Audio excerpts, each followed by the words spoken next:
Nire izena Iratxe Jaio da, eta artista bizuala naiz, da Klas Majorkumekin egiten dut lan elkarlanean 2001 urtetik.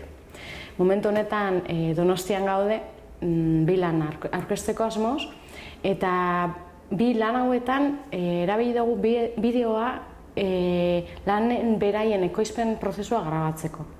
Gure lanean, normalan oso garrantzitsua izaten da ekoizpen prozesu hau jarraitzea, azkenean ikusten dugun lanaren errelatoa osotzen da.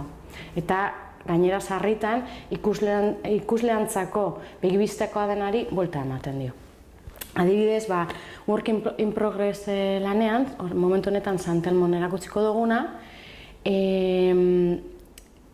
Jorge Oteiza eskultoraren Klarion laboratoriaren piezen oinarritutako pieza batzuk egin ditugu, eta beraion ondoan bideo bat jarri dugu erakusten nola egin ditugun, ez? Adibidez, erakusten da ez direla Klarionaz eginak, baizik eta plastiko mota batekin, eta gainera moldez egin ditugula. Modu honetan, berak Oteizak erabili zuen lan prozesua aldatuz, egin duguna izan da fabrika baten ekoizmen prozesuaren simulakro bat. Eta gainera langile talde bat kontratatu genuen, eta langile talde honen normalean lan egiten duten fabrikako lan prozesua ere jarraitu dugu. Orduan, bideo honetan hasten dira bi imagina mota hauek.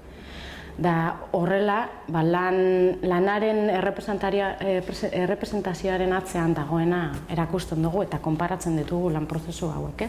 Tabakaleran, bisitariak programan erakutsiko dugun lana, Últimas Palabras izeneko lan bada, Buenos Airesen 2013 urtean egin genduena.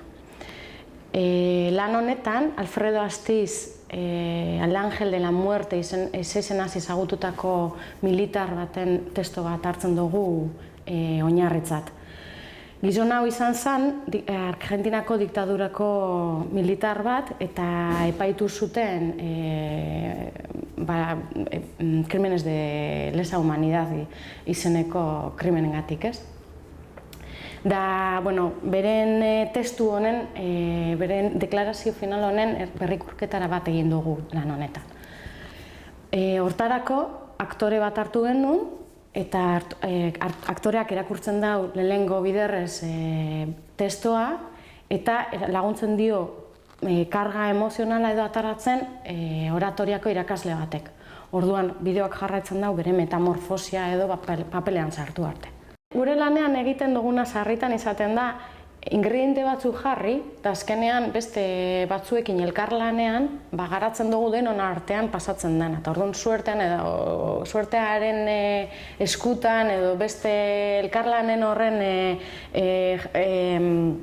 garapenaren eskutan geratzen direz gauza asko. Adibidez, Astizen testu hau oso desberdina izango litzake beste pertsonai batzuekin egingo bagenu, ez? Aktorea adibidez izan zen pertsona bat, bera aktore moduan lan egina zegoena, baina bazeukala diktadurarekin harreman bat, exiliatua, juni behar izan behar zen Buenos Airesetik, eta atzerrian bizi izan zen pilo bat urtetan. Eta, berak zeukan interes pertsonal bat lan honetan sartzeko, ez? Baina, klaro, berantzako oso esperientzia gogorra izan zen. Eta hori argi geratzen da bideoan, batez be, gainera, instruktoreak oso zorrotz tratatzen da belako, eta orduan beraien artean potere harreman bat sortzen delako, azkenean erabatera edo bestera gainditzen da bena aktoreak. Azkenean hori metafora bat bihurtzen da gizarteko potere harremanen guztieri buruz, ez?